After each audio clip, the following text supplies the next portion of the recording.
Just when you thought it was safe to assume that the offensive line was on the good foot, it isn't. Hello, this is Rob English, your Socal Seahawk, and thank you for joining me on Short Yardage. It's a new season. 2017 has just kicked off, and we opened up with a loss against the Green Bay Packers at Lambeau, which isn't really too much to be concerned about considering the circumstances. Opening up on the road against a great team at a great venue. So on the surface, it doesn't seem like there's a whole lot to be overly concerned about. But in watching the game and how it broke down, there is a lot of concern, if you ask me. So we'll get into that. We'll break down the game a little bit. Before we get going, I want to go ahead and shout out my guys at Seattle Sports Union. Tune in to Seattle Sports Union. First off, seattlesportsunion.com on the internet. Tune into Facebook, Seattle Sports U, at Twitter, Seattle Sports, at Seattle Sports U. Check us out. We do a post-game show every Sunday or every game day. On Sundays at 8 o'clock, if we play during the day. And if we play on any night games, then the post-game show is directly after the game. So check us out. We do analysis and give our takes, our unlicensed professional takes on Seattle Seahawks football. Excuse me. This year, going the distance and short yardage. I'm gonna try to make sure we get this going every single week. So I appreciate you tuning in and liking and thumbsing up and all that kind of stuff as well. But let's get into it. So 17-9 was the final score. I think a lot has to be said. First of all, it was a terrible game. On the part of Seattle. It wasn't a great game by Green Bay, at least not till late in the game, but terrible game by the Seahawks. But a lot has to be said for the fact that we went into the half up 3-0. If you ask me, that's a feat in itself. For as terrible as the offense played, there was no offense. At one point, the Green Bay Packers had, I don't remember what the numbers were, but it was somewhere in the higher hundreds to well below 100 as far as total yards are concerned, when compared to the Seattle Seahawks. So, for being so just pedestrian on offense early in the game, it's a wonder how we were able to have a 3-point lead at the half. That really is a testament to the defense. And I apologize if you hear power tools in the background. There's someone using power tools in the background. So I apologize about that. I'll see if I can get that out of the sound. But 3-0 at the half after little or nothing on offense is a big deal. Great. Big up to the defense. For keeping us in the game as long as they did. But once the second half came about, there was really, you can only do it for so long. Defense spent most of the game on the field. They're gonna get winded. They're gonna get tired. They're gonna fatigue. All those words mean the same thing. Green Bay put up 14 points in the third quarter. We put up another field goal. And then another field goal in the fourth quarter. So, you can't win a game if you don't get in the end zone, especially a game against Aaron Rodgers.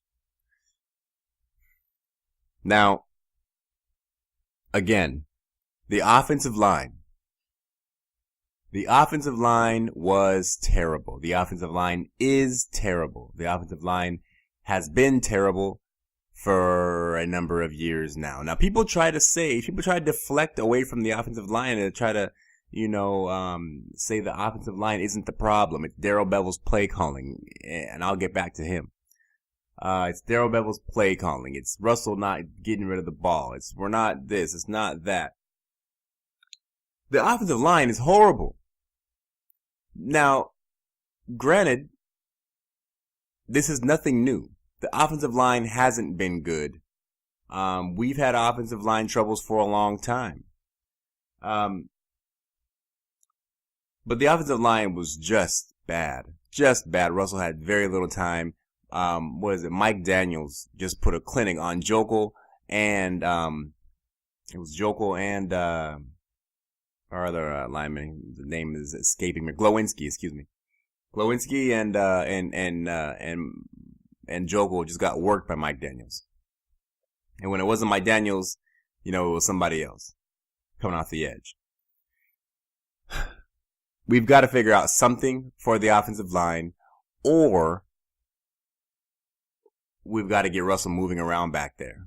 I feel that we've gotten away from that, letting Russell move around, and I figure it must be because, Russell Wilson represents a significant investment for the Seattle Seahawks, and should he, should some untimely, injury befall him, it's going to be a big deal. Not only as far as the investment in him monetarily speaking, but we're lost without him. So I kind of get it. But if you want to win football games, we've got to do what works. I'm very interested to see what we're going to do going into this game with San Francisco, to kind of combat this, to counteract this obvious shortcoming that we have. So let's call that covered. The offensive line was terrible. And I don't care what anybody says, trying to deflect away from the offensive line. The offensive line was terrible. That's it. Don't even talk to me if you're going to say anything else. Now, I am typically not the kind of person who's going to blame a loss, I should say, on referees. But in my most humble opinion, in my most honest opinion, in my heart of hearts, I truly believe that the referees took 14 points off the board for us. The pick six, which easily would have changed the face of the game very early, was called back because of one of two penalties, one accepted penalty of two called penalties, neither of which actually happened. One of which, if you ask me, was actually quite the opposite. Devontae Adams and Jeremy Lane, met up during the interception return. And Adams grabs Jeremy Lane by his face mask and pulls him by it. And when the scrum ensued after this action, it looked to me more like Adams' own action is what pulled Jeremy Lane down on top of him, and Jeremy Lane was just using his arms in the fashion that one might use their arms when, you're scrumming with someone and the scrum falls to the floor. Granted, he may have applied some forward thrust, using his arms, but I mean, what do you expect him to do? But the refs saw fit to eject Jeremy Lane. That was the first mistake. We'll come back. Then, I think there was Cliff Averill they got for an illegal block in the back on Aaron Rodgers. An illegal block in the back. Averill, and I think it was Averill, caught up to Aaron Rodgers and was clearly on the side of him. But because, and even in the replay, you can see that I believe his left hand touched the back of Aaron Rodgers' jersey. They called it an illegal block in the back. Now, it doesn't take a rocket surgeon to know that you can stand on someone's side and still touch their back. If you're standing on someone's side, how many inches of, how many inches, how much actual space do you have to actually target when you're on someone's side? Someone who's, 2.5, 3 feet across on front or back, but when they're sideways, they may be, what is it, 6 to 9 inches? Maybe, I don't know. I'm shooting from the hip here. But when you're running close to full speed and you're targeting someone from the side, you don't have much of a target. So Everill's hand did touch Aaron Rodgers' back, but it was not an illegal block in the back. The shove, if you even really want to call it that, didn't even cause Aaron Rodgers to break stride. Completely ridiculous call. Honestly, I can tell you which call is worse. Obviously, I guess the ejection. But either way, one of those calls was going to bring back the touchdown. So there's 7 points off the board per the Zebras. Then, later on in the game, we have Jimmy Graham back of the end zone with, if I'm not mistaken, 3 Green Bay Packers crawling on him, keeping him from being able to go up to catch a high ball in the back of the end zone. Now, obviously the refs ruled that pass as uncatchable, even though Jimmy Graham is tall as your average tree, and is known for going up and getting those kind of balls. But they decided that, even though it was an obvious pass interference situation, it wasn't even just one guy. It wasn't even just 2 guys. It was like, if I'm not mistaken, there was 3 people who were touching Jimmy Graham in a fashion that was consistent with pass interference. No call. That, if Jimmy Graham didn't catch that ball, at the very least, it should have been 1st and goal from the 1. And you have to assume, in most cases, 8 times out of 10, if not more, that if you get 1st and goal from the 1, you're going to get a touchdown. You're going to score a touchdown. At the very least, it would have been a field goal. So I say 14 points, but if you just want to argue, I'll give you 10. 10 points. Changes the face of the game right there. We lost by 8. So it's really unbelievable that, this game was so poorly officiated, and how it seems that Seattle always ends up on the bad side of poorly officiated games. So there's that. Now, I said I was going to go back to Darrell Bevell. Now, those who know will tell you that I am the biggest Darrell Bevell apologist. I say, listen, don't you talk about my offensive coordinator. Look at what he's done. Look at his body of work since he's been in Seattle. We've gone to the Super Bowl 2 years in a row. We won it one time. We're in the playoffs every year. We are up there, statistically speaking, on offense. Don't you dare talk about my offensive coordinator. Well, I didn't have much good things to say. Many good things to say about Darrell Bevell after Sunday's game. I felt that the play calling was pedestrian. I felt that it was unimaginative. I felt that it was weak. I felt that it was bland. I thought that it was boring. And ultimately, it was predictable.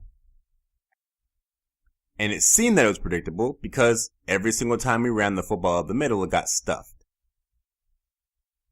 With the exception of one nice run by Carson.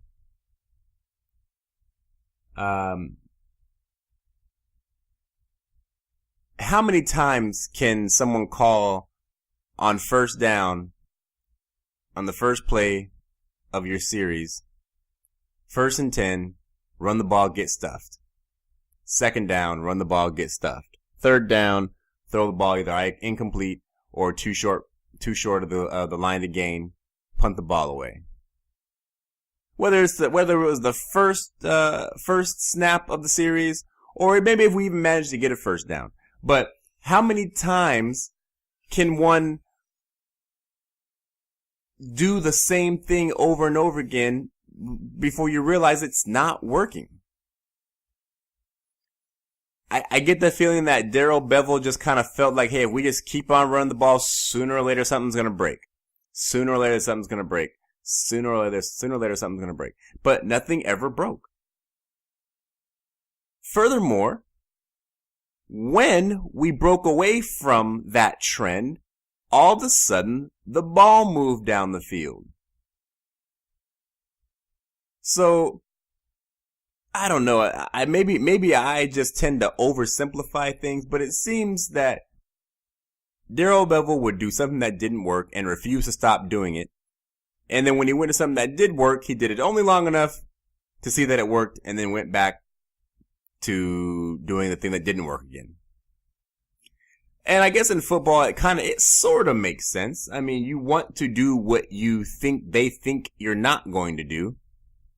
And that goes back and forth. You know, is it a pass? Is it a run? So make them think you're going to pass, but you want to make them think you're going to run even though you're going to pass because it's a passing situation. You know, that's all you can do is pass or run, right? So it's a mind game. Pass when you should run and run when you should pass, except for when they know you're going to pass when you should run. Then you run, right? I mean, that's football. But I think Darrell Bevell really, really, really left us out to dry. And he really disappointed me. Very, very poor play calling, I think. I'm sure, you know, Pete always says, you know, when you don't get the running game going, you don't keep the drives alive and all that good stuff. But the running game wasn't going. You gotta move on sooner or later. Sooner or later, you gotta move on. You can't have a familiar negative or familiar bad thing happen to you, and then after the fact go and say, well, yeah, you know, it's like before, you know, we don't get the running game going. You know, it's tough to stay on the field. It's tough to get anything going. Like, yeah, we know that already, Pete. But the running game's not working. This is like 2 years now. This is going on for 2 years already. We can't have a third year of you talking about how the running game wasn't working. And that's why we didn't get to do what we want to do, because we couldn't get the running game going. The running game is not working. So either fix the running game or move away from it. And I'm not saying stop running the ball, but we got to figure out another way to run the ball. Instead of running to pass, maybe we need to throw to run. You know, again, I'm oversimplifying things, but maybe it's just that simple. Jimmy Graham. You know, there's a lot of Jimmy Graham lovers out there. I'm one of them. I love Jimmy Graham. I'm a fan of Jimmy Graham. I was a bigger fan of Jimmy Graham as a New Orleans Saint than I am a Seattle Seahawk, unfortunately to say. Jimmy Graham has been only an average player for us. I liken Jimmy Graham to Percy Harvin. He was a player that was brought in, and the intention was for him to come in and be that piece, that one piece that we just didn't have, but that having it would put us over the top. That would take us to a place where no one will be able to mess with us. That's what we thought we had in Percy Harvin. It wasn't it. That's what we were hoping we had in Jimmy Graham. So far, it hasn't been it. Now, people look at Jimmy Graham's overall numbers and say, well, he's done pretty good. Well, yeah. Jimmy Graham has done pretty good. He hasn't had the numbers nearly that he had in New Orleans. But we didn't bring Jimmy Graham here to be average. We brought Jimmy Graham here to be great. We could have got average from any of our tight ends.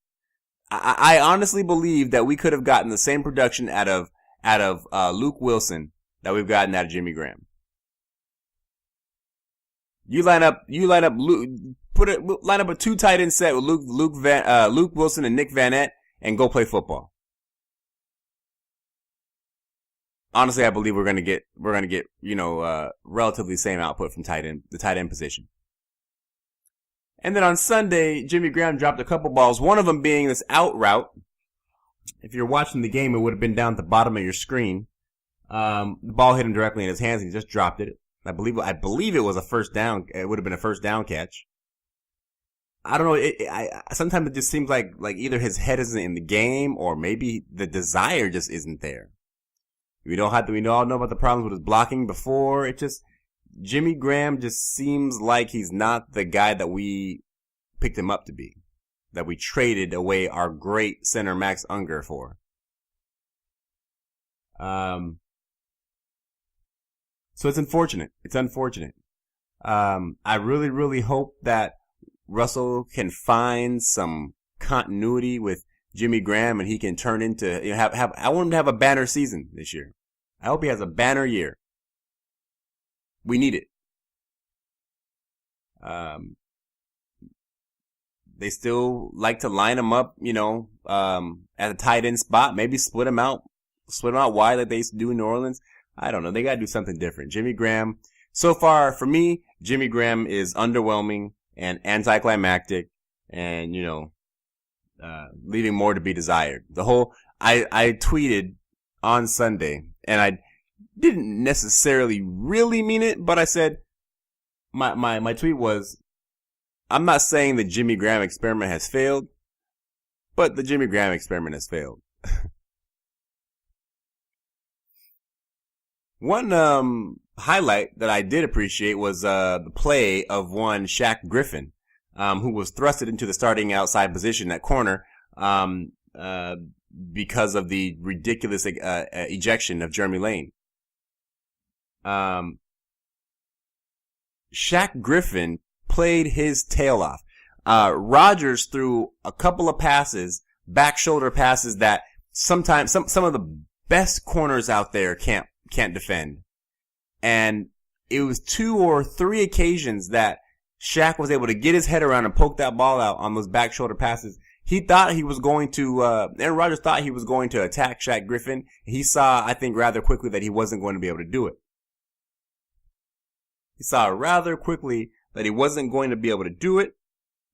So he decided to pick on the young kid that came in at the nickel spot. His name escapes me now, but, in that we got worked.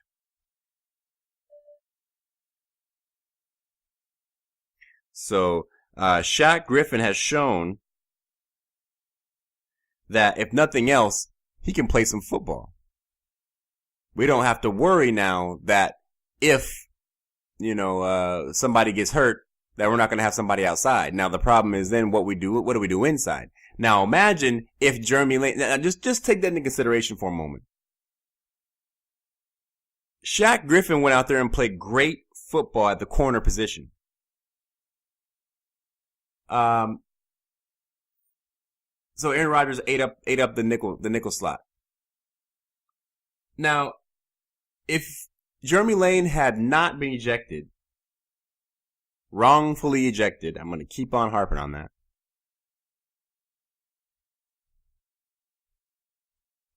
Imagine if we had Sherman on one side, Lane on the other, and Shaq in the slot. I think that it would have totally changed the face of the game as far as pass defense. Absolutely.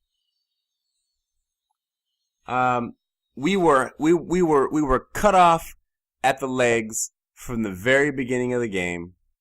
And it's no wonder that we lost. But there again, I still come back to we only lost by 8 points. It was a 1-score game through all of that. Take away, okay, the bad offensive line. Take away the ejection and the block in the back. Take away the pass interference. And what kind of game do we have here? Just take away one of them. Not take away all of them, but take away one of those mentioned things. And what kind of game do we actually have here? For me, it's easy. Especially the pick six. Now we're down 1. Take away the Jimmy Graham in the back of the end zone, the non-call pass interference. Now we're only down 1. Take away both of those. You know, we're up 6. Like, it's really unfortunate. It's very unfortunate.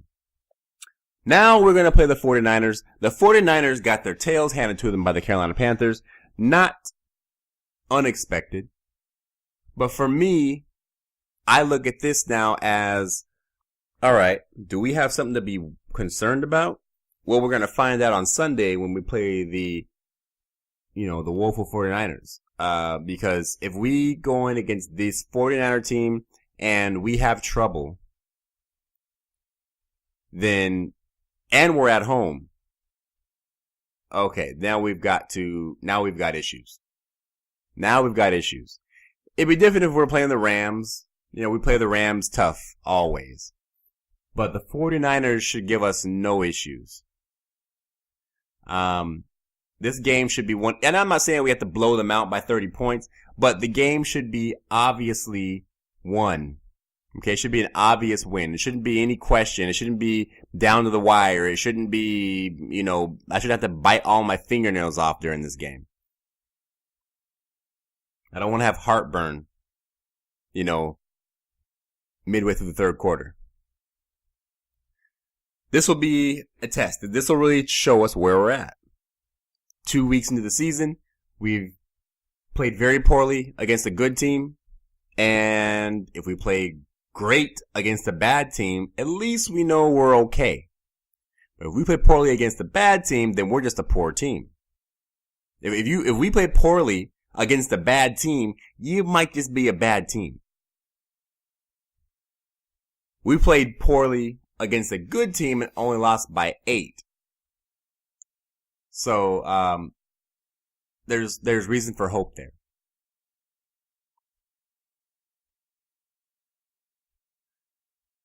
Alright, Hawk fans, that's gonna do it for the first show, for the first short yardage. Short yardage, again, is going to be the shorter version of the show. Not to be confused with Going the Distance, which will be my roughly hour-long show. I'll try to get those up more like post-game style. Again, check us out on Facebook at Seattle Sports Union, Twitter at Seattle Sports U. Check me out on YouTube, Going the Distance, and Short Yardage. Check me out on Instagram, because, that's the way to go these days. You can find me at, Seattle Sports U _Robert. And yeah, get in the game. Get in the game, check us out, like, subscribe, and all that good stuff. But that's gonna do it. Thank you for listening. We'll see you after the 49ers game. Go Hawks.